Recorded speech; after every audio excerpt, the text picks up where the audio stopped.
मध्य प्रदेश के विदिशा में एक बड़ा विवाद हो गया है। बीजा मंडल में सूर्य मंदिर या फिर मस्जिद।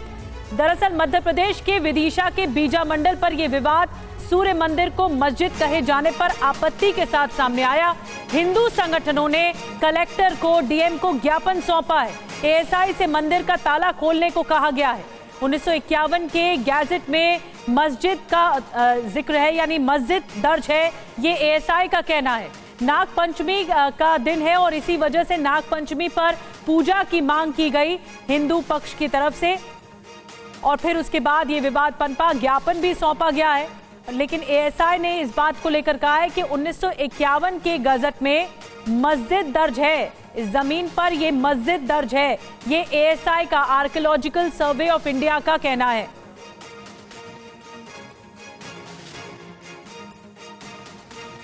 और विदिशा का बीजा मंडल। क्या आप अभी भी माता पिता बनने का सपना देख रहे हैं? अपोलो फर्टिलिटी के साथ अपनी माता पिता बनने का सपना पूरा करें। मुफ्त परामर्श के लिए 9953440671 पर कॉल करें। यानी सूर्य मंदिर नए विवाद में घिर गया। हिंदू संगठनों ने नाग पंचमी के दिन बीजा मंडल का ताला खोलकर पूजा करने की अनुमति मांगी। इसके लिए हिंदू पक्ष ने कलेक्टर से इजाजत मांगी, लेकिन जिला कलेक्टर ने एएसआई का हवाला देकर बीजा मंडल का ताला खोलने से इनकार कर दिया। ये जवाब एएसआई ने दिया। दरअसल आर्कियोलॉजिकल सर्वे ऑफ इंडिया के दस्तावेजों में, उनके डॉक्यूमेंट्स में ये जगह मस्जिद के नाम से दर्ज है। इस पर हिंदू संगठनों ने कड़ा ऐतराज जताया है। हिंदू पक्ष का कहना यह है कि वो पिछले कई सालों से सूर्य मंदिर में पूजा करते आ रहे हैं। एएसआई के दावे से भ्रम पैदा हो रहा है, ये हिंदू पक्ष का कहना है, जबकि मुस्लिम पक्ष ने भी कभी मस्जिद का दावा नहीं किया है।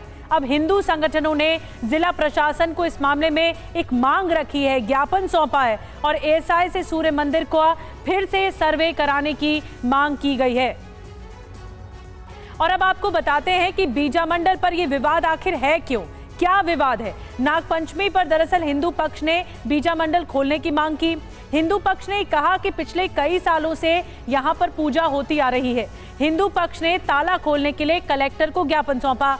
प्रशासन ने एएसआई का हवाला देकर ताला खोलने से मना कर दिया हिंदू पक्ष को। बीजा मंडल पर 70 सालों से ताला लगा हुआ है और बीजा मंडल को एएसआई के दस्तावेजों में, उनके डॉक्यूमेंट्स में मस्जिद बताया गया है। हिंदू पक्ष की एएसआई के रिकॉर्ड्स में सुधार करने की मांग है, ये हिंदू पक्ष मांग कर रहा है। आपको बता दें, ये हिंदू पक्ष ने कहा है कि मुस्लिम पक्ष ने कभी मस्जिद नहीं बताया, यानी कोई दावा नहीं किया गया। बीजा मंडल का दोबारा सर्वे कराने की मांग अब हिंदू पक्ष कर रहा है। बीजा मंडल फिलहाल एएसआई के अधीन है और एएसआई ही इसे देखरेख इसकी करता है। तो ये विवाद है। अब आपको बताते हैं विदिशा के आपको बीजा मंडल से TV9 संवाददाता शुभम गुप्ता की एक रिपोर्ट दिखाते हैं कि इस वक्त हकीकत क्या है, क्या मांग हो रही है और आगे क्या ज्ञापन सौंपा गया है। मध्य प्रदेश के विदिशा से एक बार फिर एक नया विवाद सामने आया है। दरअसल अब तक हमने देखा कि धार की भोजशाला का एएसआई सर्वे चल रहा था, जहां पर हिंदू पक्ष दावा कर रहा था कि ये मंदिर है और मुस्लिम पक्ष दावा कर रहा है कि मस्जिद है।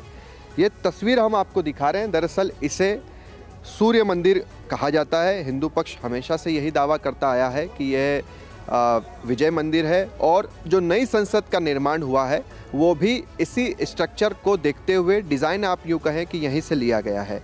यहाँ पर जो विवाद चल रहा है उसको भी आप दिखाते हैं या उसके बारे में हम बतलाते हैं, मगर सबसे पहले तस्वीर देखिए। यहाँ का पूरा विवाद सबसे पहले आपको समझना होगा। दरअसल 1962 में यहाँ पर नमाज अदा की जाती थी। उसके बाद जो हिंदू पक्ष था उन्होंने इसका विरोध किया और ये कहा कि यहाँ पर नमाज अदा नहीं की जानी चाहिए। मुस्लिमों को अलग से ईदगाह दिया गया जहाँ पर आज भी वो नमाज अदा करते हैं। इसके बाद से इसे एक शासकीय धरोहर के रूप में छोड़ दिया गया, न ये मंदिर न ये मस्जिद। मगर अब कुछ दिन पहले ही जब हिंदू संगठनों ने ये मांग की कि ये जो ताला आप यहाँ पर देख रहे हैं, इस ताले को खोलकर अंदर जाकर पूजा अर्चना करनी है। अंदर क्यों जाना है वो भी तस्वीर हम आपको दिखा देते हैं कि यहाँ पर अंदर क्या है। ये तस्वीर आप देखिए अंदर की भी, जहाँ पर कुछ शिवलिंग आपको दिखाई दे रहे होंगे और अंदर कुछ मूर्तियां भी रखी है। इन्हीं मूर्तियों की, इन्हीं शिवलिंग की पूजा अर्चना हिंदू संगठन के कुछ लोग करना चाहते थे और 5 लोगों की अनुमति मांगी गई। मगर जब विदिशा के कलेक्टर ने इसका जवाब दिया और उस जवाब में उन्होंने लिखा कि बीजा एएसआई के द्वारा यहाँ पर बीजा मंडल मस्जिद है ये और यहाँ पर कोई धार्मिक आयोजन नहीं हो सकते, उसके बाद से विवाद बढ़ गया, क्योंकि अभी तक तो यहाँ पर हर कोई मानता था कि ये न मंदिर है न मस्जिद है, मगर जब कलेक्टर का आदेश हुआ और उसमें उन्होंने कहा कि एएसआई की जानकारी के मुताबिक, एएसआई के दस्तावेज़ों के मुताबिक तो ये एक मस्जिद है, उसके बाद से ही यहाँ के जो स्थानीय विधायक हैं, हिंदू संगठन है, वो एक्टिव हुए हैं, उन विरोध कर रहे हैं, कोर्ट जाने की बात कर रहे हैं कि आखिरकार कैसे इसे एक मस्जिद करार दे दिया गया, जब इसे न एक मंदिर न एक मस्जिद माना जा रहा था। तो दस्तावेज़ों में कई दशकों से ये एक मस्जिद है, मगर अब यहाँ पर हिंदू संगठन कोर्ट जाने की भी बात कर रहा है। मगर फिलहाल यहाँ पर जो स्ट्रक्चर आप देखेंगे उसमें हिंदू देवी देवताओं की मूर्तियाँ दिखाई देती है। दूसरा, यहाँ पर शिवलिंग अंदर रखे हुए हैं और इन्हीं जो अंदर मूर्तियाँ रखी हुई है, यहाँ पर एक म्यूज़ियम भी है, उस म्यूज़ियम में भी मूर्तियाँ रखी हुई है और उन्हीं की पूजा अर्चना करने की बात हिंदू संगठन कर रहा था। कैमरा पर्सन मुकेश के साथ शुभम गुप्ता, TV9 भारतवर्ष, विदिशा। विदिशा से आपने शुभम गुप्ता की रिपोर्ट देखी और अब हम आपको बताने जा रहे हैं कि हिंदू पक्ष अब तक दावा क्या कर रहा है, क्या दावा है हिंदू पक्ष का, क्या मांग है। आइए बिग वॉल के जरिए कुछ डिटेल में आपको पॉइंटर्स बताते हैं। 2500 साल पुराना सूर्य मंदिर होने का दावा हिंदू पक्ष कर रहा है। विजय मंदिर या बीजा मंडल भी इसका नाम कहा जा रहा है। इसके अलावा चालुक्य प्रधानमंत्री वाजपेयी ने जीर्णोद्धार करवाया, ये दावा किया गया। विदेशी यात्री अल बरूनी ने भी इसका उल्लेख किया है इस सूर्य मंदिर का। 1024 में महमूद गजनवी के साथ भारत आया था अल बरूनी और इसके अलावा 1682 में बीजा मंडल को तोपों से उड़ा दिया गया था, ये बात कही गई है। औरंगजेब के आदेश पर बीजा मंडल को ध्वस्त कर दिया गया था, गिरा दिया गया था। औरंगजेब के आदेश पर यह कार्रवाई हुई थी। तो हिंदू पक्ष का यह दावा है कि ये मंदिर है और इसमें हमें पूजा की अनुमति मिलनी चाहिए, ताला खुलवाकर पूजा कराई जानी चाहिए। इस बात को लेकर लगातार हिंदू पक्ष दावा कर रहा है। इसी को लेकर ज्ञापन भी सौंपा है। अब आप देख रहे हैं ये ज्ञापन सौंपा गया, ये दरअसल जो डीएम है विदिशा के, उनको ये ज्ञापन सौंपा गया, लेकिन जो डीएम ने जवाब दिया है वो हम आपको दिखा रहे हैं। उपरोक्त के संबंध में अधीक्षण, आपको बता दें, भारतीय पुरातत्व सर्वेक्षण भोपाल द्वारा अवगत कराया गया है कि बीजा मंडल मस्जिद एक राष्ट्रीय संरक्षित स्मारक है, एक राष्ट्रीय संरक्षित स्मारक है तथा यहाँ कोई धार्मिक आयोजन नहीं किए जाते हैं। ये आपको बता दें नॉन लिविंग स्मारक है, यहाँ पर किसी भी प्रकार की पूजा अर्चना वर्जित है। ये डीएम ने, कलेक्टर ने साफ तौर पर इसमें जवाब दिया है प्रशासन को। और हमारे साथ और ज्यादा डिटेल में जानकारी के लिए शुभम भी जुड़ गए हैं, उनके पास भी चलेंगे, लेकिन बड़ी जानकारी और दे दें। विदिशा के बीजा मंडल के परिसर में सुरक्षा व्यवस्था भी कड़ी कर दी गई है। एक रिपोर्ट दिखाते हैं शुभम की पहले। जब से ही हिंदू पक्ष ने यहाँ पर पूजा अर्चना करने की मांग की है, तब से ही यहाँ पर सुरक्षा बढ़ा दी गई है। ये तस्वीर आप देख रहे हैं जहाँ पर ताला लगा हुआ है, इसी ताले को खोलकर अंदर जो मूर्तियाँ रखी है उनकी पूजा अर्चना करने की बात हो रही है। बहरहाल यहाँ पर एएसआई के द्वारा कुछ गार्ड्स रहते हैं। ये 2 सुरक्षा कर्मियों को आप देख रहे हैं जो हमेशा ही यहाँ पर तैनात रहते हैं ताकि कोई भी शख्स अंदर ना जा सके। उसके अलावा भारी पुलिस बल भी तैनात है ताकि कोई ऐसी घटना ना हो जाए, और उसी के लिए आप देख रहे हैं कि कितने पुलिस बल यहाँ पर रखा हुआ है। तमाम पुलिस अधिकारी, बड़े ऑफिसर, सीएसपी, टीआई सभी अधिकारी यहाँ पर मौजूद हैं। और दूसरी तरफ भी अगर आपको दिखाएं इस प्रांगण के, तो वहाँ पर भी आपको भारी पुलिस बल मिलेगा।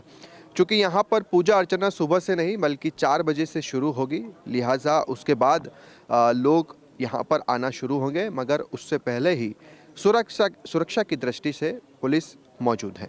कैमरा पर्सन मुकेश के साथ शुभम गुप्ता, TV9 भारतवर्ष, विदिशा। तो शुभम इस जगह को दिखा रहे थे, यहाँ पर साफ तौर पर ताला लगा हुआ है और ये संरक्षित जमीनें हैं जो कि एएसआई के अंडर में है। अब आपको बताते हैं कि हिंदू जो संगठन है वो मांग क्या उठा रहे हैं। नाग पंचमी के दिन क्यों विवाद उठा है? हिंदू संगठनों के सूर्य मंदिर में पूजा अर्चना की मांग है, अंदर जाकर ताला खुलवाकर नाग पंचमी पर ताला खोलने की मांग की गई है। विदिशा के कलेक्टर से ताला खोलने की मांग की गई है। जिला प्रशासन ने पूजा की इजाजत अनुमति नहीं दी है। सिर्फ एक बार नागपंचमी पर पूजा की इजाजत मांगी गई है और नागपंचमी पर मंदिर के बाहर पूजा कराई जाती है, ये भी कहा जा रहा है। और हर साल ये पूजा कराई जाती है। पूजा के समय मंदिर पर ताला लगा रहता है, ताले पर स्वास्तिक बनाकर पूजा कराई जाती है। हर साल ये बात होती है। प्रशासन और एएसआई के रवैये पर हिंदू पक्ष की आपत्ति सामने आई है। हिंदू संगठनों का आरोप यह है कि विवाद को एएसआई बढ़ा रहा है।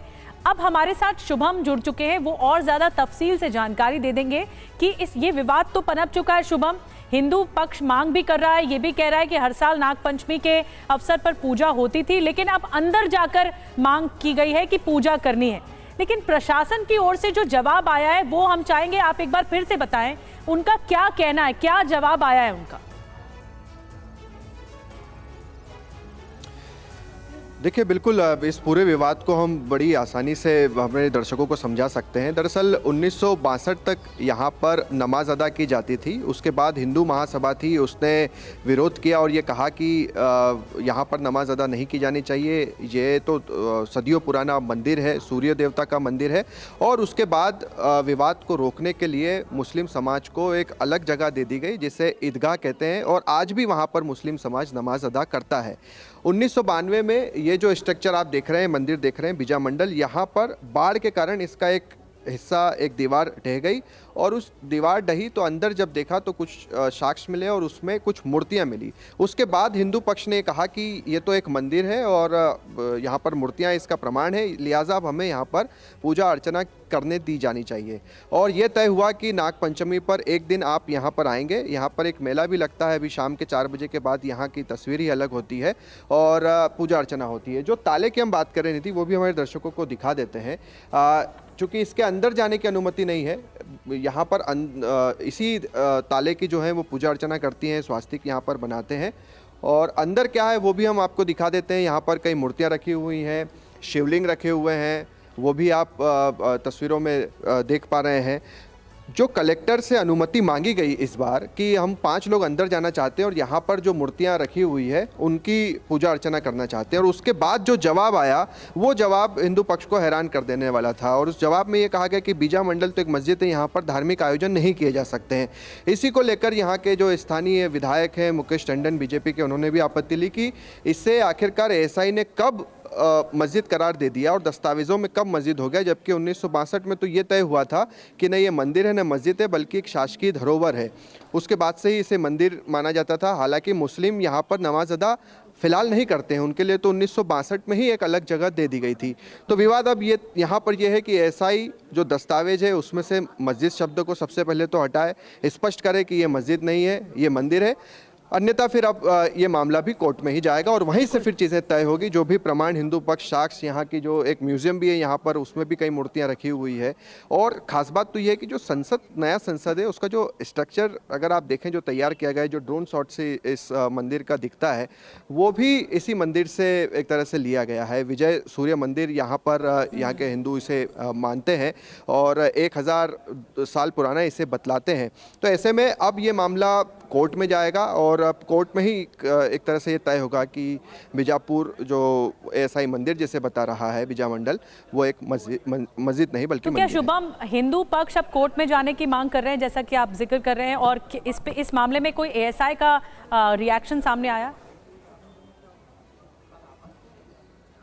देखिए, एएसआई का रिएक्शन तो ही अभी तक सामने नहीं आया है, क्योंकि सारी इस पूरी घटना का, इस पूरे विवाद का केंद्र बिंदु अगर कोई है तो वो एएसआई है, क्योंकि एएसआई के ही दस्तावेज हैं जिसका विदिशा के कलेक्टर ने हवाला दिया है कि देखिए मुझे तो एएसआई से जानकारी मिली है कि बीजा मंडल एक मंदिर नहीं बल्कि मस्जिद है। तो एएसआई के अधिकारियों के सामने से तो अभी कोई रिएक्शन नहीं आया है।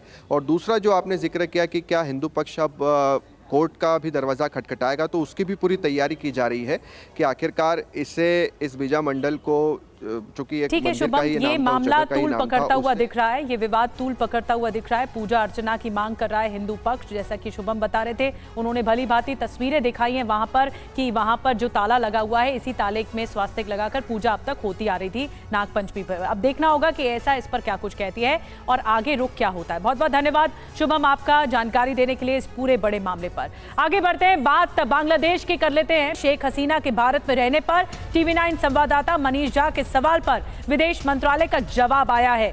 भारत में रहने पर शेख हसीना खुद लेंगी फैसला, ये MEE की तरफ से कहा गया। कब तक भारत में रहेंगी ये खुद तय करेंगी शेख हसीना। तो ये बहुत बड़ा डेवलपमेंट है, MEE की ओर से ये जवाब आया है। regarding the former Prime Minister, I would again like to reiterate and repeat, I have already said this, that it would not be appropriate for me to comment on her plans. It is for her to take things forward.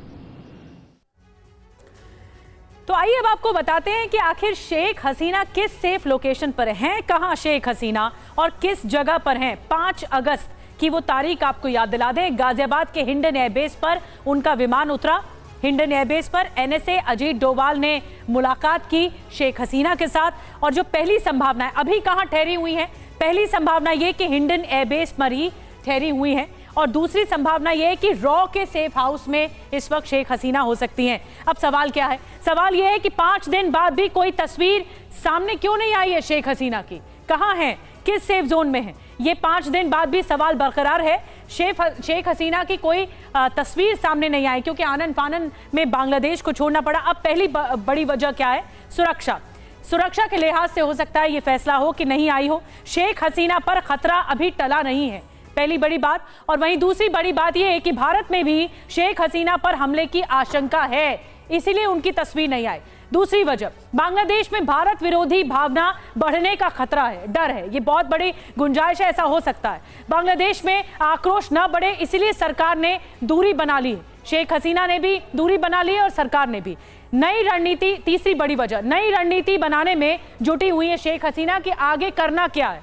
अपने बेटे सजीव वाजिद, जब TV9 Bharatvarsh ने खास बातचीत की तो सजीव वाजिद ने बहुत खुलासे किए और इसमें पहले सजीव वाजिद ने संन्यास की बात भी कही थी शेख हसीना को लेकर, फिर बाद में आवामी लीग के सत्ता में लौटने का दावा भी किया था उनके बेटे ने जब खास बातचीत की। अब खास बात क्या है इसमें? रणनीति के तहत ही भारत में मौजूद बेटी से भी नहीं मिली है शेख हसीना और इसीलिए ही बहुत बड़े सवाल है कि शेख हसीना इस वक्त कहाँ है और उनकी जो अभी स्ट्रैटेजी होगी वो क्या होगी। आइए थोड़ा डिटेल में आपको बताते हैं कि अगली रणनीति को लेकर इस वक्त सस्पेंस बना हुआ है कि शेख हसीना इस वक्त कहां हैं और उनकी एक तस्वीर भी सामने आई तो नहीं आई है, तो अब तक जो अगली स्ट्रैटेजी है उस पर क्या विचार विमर्श हो रहा है या भारत की तरफ से आगे क्या कदम उठाया जा सकता है। MEA का तो एक महत्वपूर्ण बयान आ गया। शेख हसीना की अगली रणनीति क्या होगी, आइए अब आपको बताने जा रहे हैं। 5 वजह हैं। पहली बड़ी वजह, दिल्ली में रहकर ढाका की हर हलचल पर शेख हसीना की नजर है, ये कूटनीतिक चाल है जो हो सकती है। दूसरी बड़ी वजह, आवामी लीग के नेताओं से संपर्क बनाए रखने की रणनीति है शेख हसीना की, ये वजह हो सकती है। तीसरी बड़ी वजह, बांग्लादेश में अपने समर्थकों से फिर से जुड़ने की कोशिश शेख हसीना की हो सकती है भारत में बैठकर। चौथी बड़ी वजह, दिल्ली में मौजूद विदेशी राजनयिकों से संपर्क बनाना, यह भी एक स्ट्रैटेजी का हिस्सा। और 5वीं बड़ी वजह, भारत से दोस्ती को और मजबूत करने की ये कूटनीतिक कोशिश हो सकती है जो कि शेख हसीना कर रही हैं। कि आगे क्या होगा, और मनीष झा और ज्यादा जानकारी के साथ और इसे एलैबोरेटेड तरीके से बताने के लिए मौजूद हैं। मनीष, सबके मन में सवाल है शेख हसीना कहाँ है, उनकी तस्वीर नहीं आई और 5 दिन बाद भी ये सवाल बना हुआ है। क्या यही वजहों पर गौर करें कि यहाँ रहकर ढाका पर नजर रखी जा रही है? बिल्कुल, देखिए 5 अगस्त को करीब 5-5:15 बजे उनका विशेष विमान गाजियाबाद के हिंडन एयरबेस पर जब उतरा था, उसके बाद फिर एनएसए अजीत डोभाल ने भी उनसे मुलाकात की थी।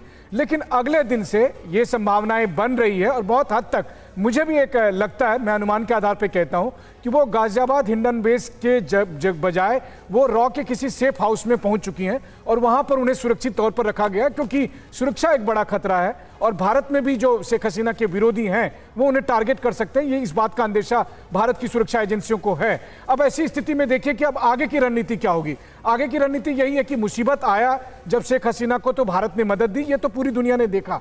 अब आगे शेख हसीना क्या प्लान बनाती है ये फैसला उनको करना है, लेकिन भारत को दोनों चीजें देखनी है, शेख हसीना को भी देखना है और बांग्लादेश को भी देखना है।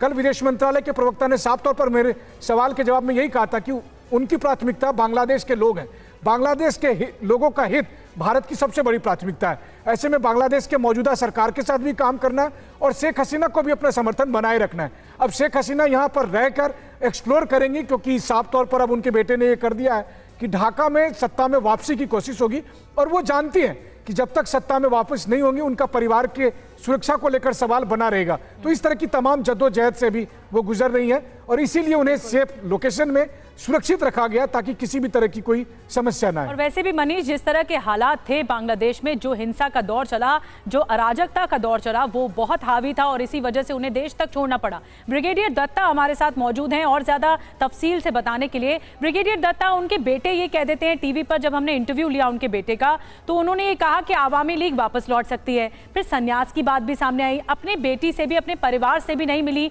भारत आकर।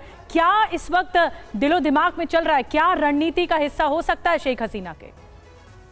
देखिए, शेख हसीना ने जो रिफ्यूज इंडिया में लिया है उसके दो कारण है। पहली बात, उनके अच्छे रिलेशंस बतौर प्राइम मिनिस्टर, जब भारत के साथ उनके बड़े अच्छे संबंध थे।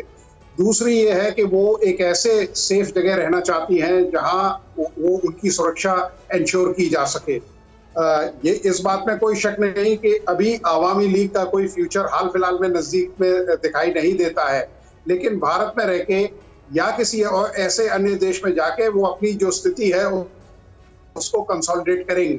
अगर आप इतिहास देखें, खासकर जितने इस तरह के कंट्रीज हैं, पाकिस्तान हो गया, बांग्लादेश हो गया, या और इस तरह के जो कंट्रीज हैं, वहां आपने देखा होगा कि कोई भी जो सरकार है वो कोई स्टेबल नहीं होती। और इतिहास गवाह है, तारीख गवाह है कि जो ये नेता होते हैं इन्हें मालूम होता है कि साहब एक स्टेज के बाद उनके लिए क्या है स्टोर में, तो वो ऑलरेडी अपने जो असेट्स हैं या अपने जो एग्जिट प्लान है उसको तैयार रखते हैं या कंटिजेंसी प्लान तैयार रखते हैं।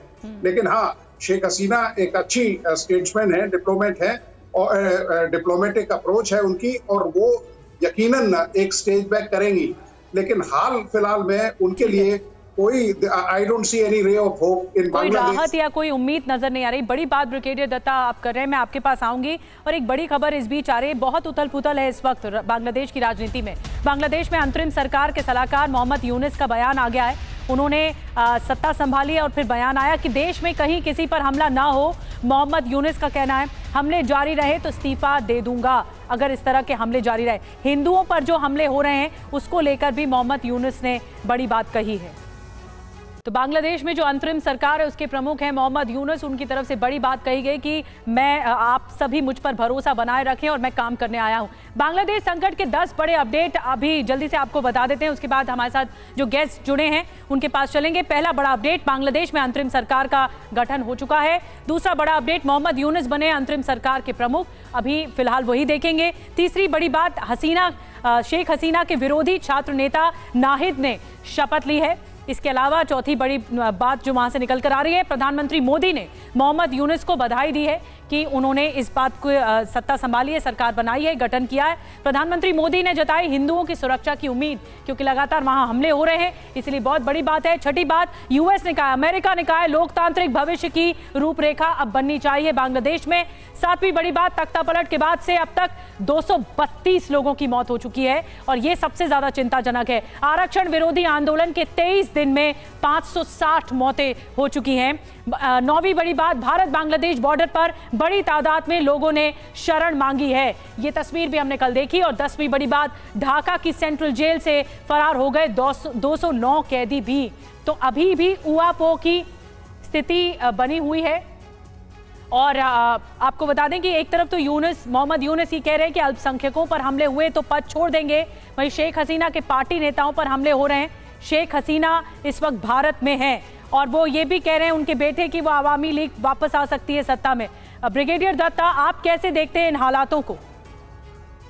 देखिए, जो सूरत हाल बांग्लादेश में देखी जा रही है यकीनन बहुत ही शर्मनाक है और बिल्कुल ह्यूमैनिटी के बिल्कुल खिलाफ है, क्योंकि जब उन्होंने देश छोड़ दिया, रिजाइन कर दिया, तो वहाँ तशद्दुद और इस तरह की जो वायलेंस है उसकी जरूरत नहीं है। और खासकर हिंदुओं पे जिस तरह से वो ये कर रहे हैं, तो वो अपने रिश्ते बदतर कर रहे हैं भारत के साथ। और बांग्लादेश को ये समझना चाहिए कि अगर उसको एशिया में अपनी एक वजूद बनाना है या अपनी एक आइडेंटिटी रखनी है, तो भारत को साथ लेके चलना होगा। और खासकर जो सत्ता आ रही है, क्योंकि पाकिस्तान ने कई वर्षों से ये कोशिश की कि साहब भारत को चाहे वो जनरल असलम बेग की पॉलिसी रही हो, ब्लीड इंडिया बाय 1000 कट्स, या टेररिज्म या और इस तरह का कोई मुद्दा हो, लेकिन वो सक्सीड नहीं हुआ है। तो बांग्लादेश को भी ये चाहिए कि वो एक बेहतर सरकार वहां बनाए, एक समन्वय रखे और सारे जो धर्म और जाति हैं उनको साथ लेके चले।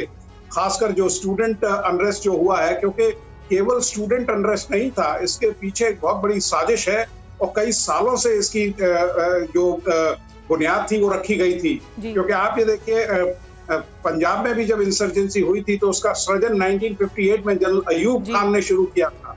तो ये सब चीजों को ध्यान में रखते हुए ये नहीं है कि साहब ये कोई पिछले 4-5-6 महीनों में ये इवेंट्स अनफोल्ड हुए हैं। हालांकि 5-6 महीने से काफी कंफ्यूजन या काफी उबाल आ गया था और शेख हसीना के खिलाफ बहुत ज्यादा विद्रोह था और ये विद्रोह फिर सड़कों पर उतरा, इतनी मौतें हो गई। मनीष एक आखिरी सवाल बहुत कम शब्दों में, अब आगे क्या हुआ? क्योंकि हम देख रहे हैं सैकड़ों की तादाद में लोग तरस रहे हैं भारत आने के लिए, बॉर्डर पर बहुत संकट की स्थिति है। देखिए, मोहम्मद यूनुस ये जानते हैं कि अगर जल्द से जल्द हालात सामान्य नहीं हुए तो उन पर दबाव बनेगा और इस वक्त जो उनकी प्रतिष्ठा है वो दांव पर लगी हुई है। ऐसे में भारत सरकार ने यही अपील किया है कि बांग्लादेश की सरकार हालात को काबू में करे, बांग्लादेश में रहने वाले अल्पसंख्यकों की सुरक्षा सुनिश्चित हो और जो लोग इस वक्त भारत के सीमा पर मौजूद हैं वो वापस अपने अपने घरों पर जाएं, इस उम्मीद के साथ, इस भरोसे के साथ कि सब कुछ ठीक रहेगा। ठीक, बहुत बहुत धन्यवाद मनीष, आपका भी समझाने के लिए हालात इस वक्त क्या है, और ब्रिगेडियर दत्ता आपका भी बहुत बहुत धन्यवाद ये बताने के लिए कि इस वक्त क्या उम्मीद है बांग्लादेश से और कैसे भारत पर इसका असर पड़ रहा है। आगे बढ़ते हैं, बात मनीष सिसोदिया की करते हैं। आज बहुत बड़ी राहत मनीष सिसोदिया को मिली है। आपको बता दें 17 महीने बाद मनीष सिसोदिया को सुप्रीम कोर्ट से जमानत मिली है। 10 लाख के मुचलके पर सिसोदिया को बेल मिली है। सुप्रीम कोर्ट ने कहा है कि बिना ट्रायल जेल में नहीं रखा जा सकता, जमानत के नियम होते हैं और जेल अपवाद है, तो इसीलिए जेल में नहीं रखा जा सकता। ये राहत मिली है मनीष सिसोदिया को, उन्हें जमानत मिल गई है। तो सुप्रीम कोर्ट ने बड़ी बातें कही हैं, जमानत के अपने नियम होते हैं और इतने दिन जेल में नहीं रखा जा सकता ट्रायल के बिना। ऐसे में अब ट्रायल चलेगा और बीजेपी ने भी फिर रिएक्ट किया है। बीजेपी ने कहा है कि अभी जमानत मिली है, इस बारे में आपको बता दें कि मनीष सिसोदिया को जमानत मिली है, राहत मिली है और जो शर्तें हैं आपको बता दें कोर्ट की तरफ से वो क्या है, जमानत की शर्तें बता दें। पहली बड़ी शर्त जो है पासपोर्ट सरेंडर करना होगा, ये कहना है कोर्ट का जमानत देते हुए। दूसरी बड़ी बात, हर सोमवार जो कोर्ट के सामने हाजिरी लगानी होगी, गवाह सबूत को प्रभावित नहीं कर पाएंगे। चौथी बड़ी बात, 10 लाख का बेल बॉन्ड भरना होगा, ये बड़ी बात कही गई है। और चौथी बड़ी बात आपको दिखा रहे हैं, 10 लाख का बेल बॉन्ड भरना होगा, ये जमानत की शर्तें हैं। सशर्त जमानत मिली है मनीष सिसोदिया को। और सिसोदिया की जमानत पर बोले हैं संजय सिंह, राज्यसभा के सांसद। सत्य की जीत हुई है, संजय सिंह ने कहा है कि जमानत के लिए सुप्रीम कोर्ट का आभार और जल्द केजरीवाल भी बाहर आएंगे। अब ये भी उम्मीद जताई, हमारे नेताओं पर लगे आरोप बेबुनियाद हैं। आखिरकार 17 महीने बाद मनीष सिसोदिया अब जेल से बाहर आएंगे, सुप्रीम कोर्ट ने जमानत दी है। मेरे साथ में संजय सिंह है। संजय जी, किस तरीके से इस फैसले को? देखिए, ये बहुत बड़ा फैसला है आम आदमी पार्टी के हक में, दिल्ली के लोगों के हक में और आने वाले चुनाव को दृष्टि में रखते हुए ये बहुत बड़ा फैसला है, हम सब के लिए बहुत बड़ी राहत है। 17 महीने के लंबे इंतजार के बाद ये जमानत मिली है। मैं भारत के प्रधानमंत्री से पूछना चाहता हूं, जिस मनीष सिसोदिया के घर से 1 रुपए बरामद नहीं हुए, कोई प्रॉपर्टी बरामद नहीं हुई, कोई गहना सोना बरामद नहीं हुआ, आपने उसको 17 महीने क्यों जेल में रखा? बिना तथ्य के, बिना प्रमाण के आपने 17 महीने जेल में रखा। आपकी राजनीतिक दुर्भावना का शिकार हुए मनीष सिसोदिया। मैं समझता हूं कि आने वाले दिनों में अरविंद केजरीवाल जी और सत्येंद्र जैन जी को भी जल्द जमानत मिलेगी और ये भारत की न्याय व्यवस्था की जीत है, ये भारत के लोकतंत्र की जीत है। मैं माननीय सर्वोच्च न्यायालय के फैसले को सर झुका के नमन करता हूं। कोर्ट ने कहा भी अभी ड्यूटीज का निर्वाह नहीं कर सकते हैं। मैं अभी पूरा ऑर्डर जब आ जाएगा सामने उसके बाद बताएंगे। आखिरी सवाल, चुनाव भी सामने है, क्या लगता है इसमें चुनावी में आम आदमी पार्टी को मजबूती मिलेगी? निश्चित रूप से मजबूती मिलेगी, मैंने तो आपको पहले ही कह दिया। और आइए आपको बताते हैं, आपने सुना संजय सिंह ने क्या कहा, जमानत को लेकर सुप्रीम कोर्ट ने क्या कुछ कहा है जमानत देते हुए मनीष सिसोदिया को। आपको बताते हैं, जमानत एक नियम है, ये कहना है इस कोर्ट का, और जेल अपवाद है। बिना ट्रायल के जेल में रखकर सजा नहीं दे सकते, ये कहना है कोर्ट का। गुणदोष के आधार पर दलीलों पर विचार किया गया है कोर्ट के भीतर।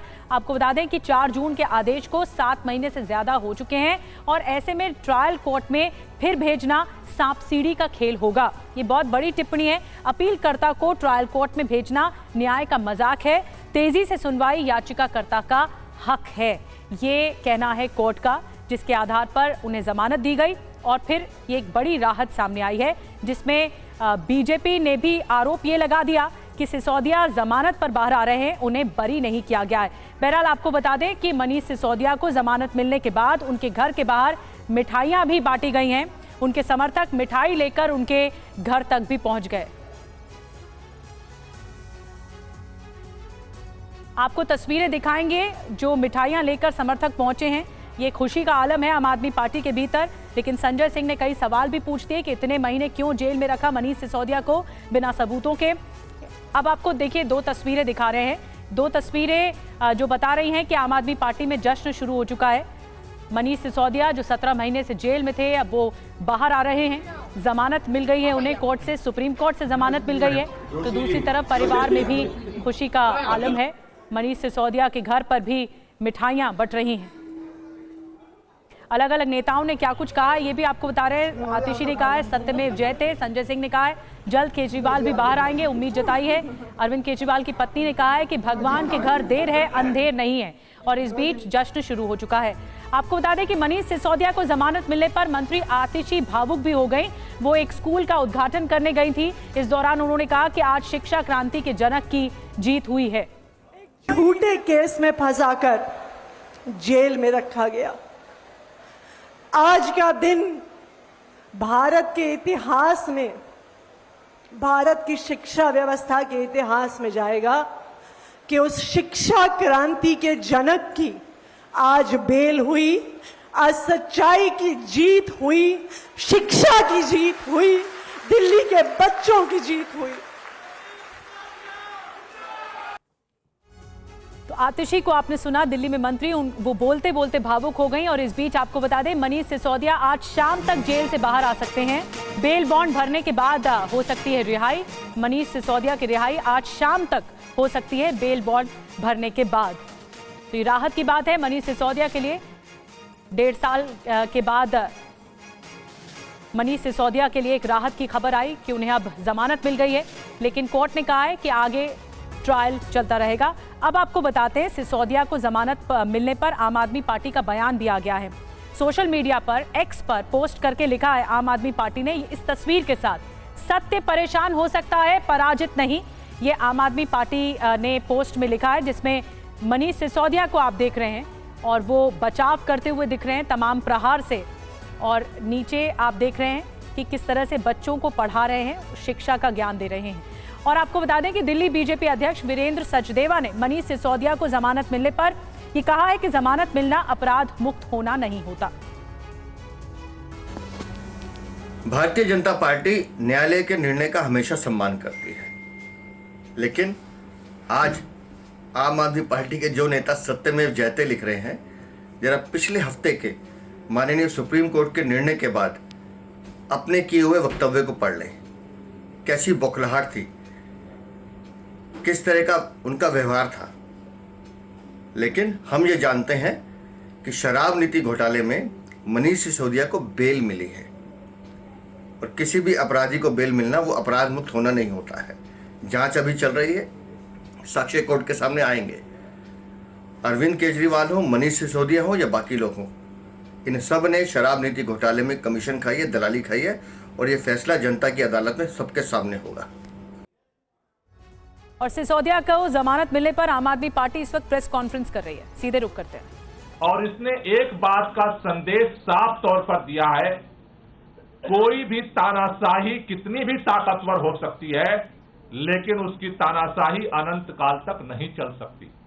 तानाशाही की भी सीमा है। 17 महीने दिल्ली के उन बच्चों ने, जिनके लिए एक नई उम्मीद, एक नया सपना गढ़ा मनीष सिसोदिया ने, उन परिवारों को, बच्चों को आईआईटी में, मेडिकल में सेलेक्ट करवा करके एक नई राह दिखाई। दिल्ली के अंदर सरकारी स्कूलों के रिजल्ट प्राइवेट स्कूलों से ज्यादा ला करके ये साबित किया कि जब पूरा देश ये बात मान चुका था कि सरकारी शिक्षा में कोई परिवर्तन नहीं हो सकता और एक एक दिन गिना जा रहा था कि किस दिन देश के सभी सरकारी स्कूलों में ताले लगेंगे और प्राइवेट स्कूलों में ही बच्चों का भविष्य सुरक्षित रह सकता है, उस मिथक को तोड़ा मनीष सिसोदिया ने। अरविंद केजरीवाल जी के नेतृत्व में सरकार ने जिस तरह से काम किया, केवल वादा नहीं किया, सपने को हकीकत में बदल करके एक देश को एक नई उम्मीद दी। उस उम्मीद को कुचलने के लिए षड्यंत्र करके बिना तथ्य के, बिना सबूत के जिस तरह से 17 महीने मनीष सिसोदिया जी को जेल में रखा गया, वो इस बात का सबूत है कि भारतीय जनता पार्टी और भारतीय जनता पार्टी की केंद्र की सरकार, देश के माननीय प्रधानमंत्री इस देश के अंदर शिक्षा में बदलाव की उम्मीद की जो राह है उसे कुचलना चाहते थे। देर हो सकती है, अंधेर नहीं है दुनिया में, और इसलिए आज हम सब लोग इस बात के लिए तहे दिल से धन्यवाद करना चाहते हैं सुप्रीम कोर्ट का। निश्चित रूप से इस बात का मलाल सबको है कि बिना एक तक आज तक एक सबूत नहीं मिला। 17 महीने सीबीआई और ईडी ने दिल्ली के उप मुख्यमंत्री को जेल में रखा और धिक्कार है ऐसी एजेंसी पर।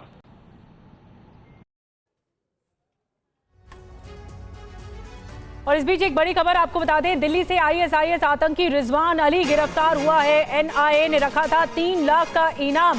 आतंकी के पास से कई हथियार भी बरामद किए गए हैं। 15 अगस्त से पहले पुलिस को बड़ी कामयाबी मिली है। तो ये बड़ी खबर आपको बता रहे हैं, एक बड़ी कामयाबी।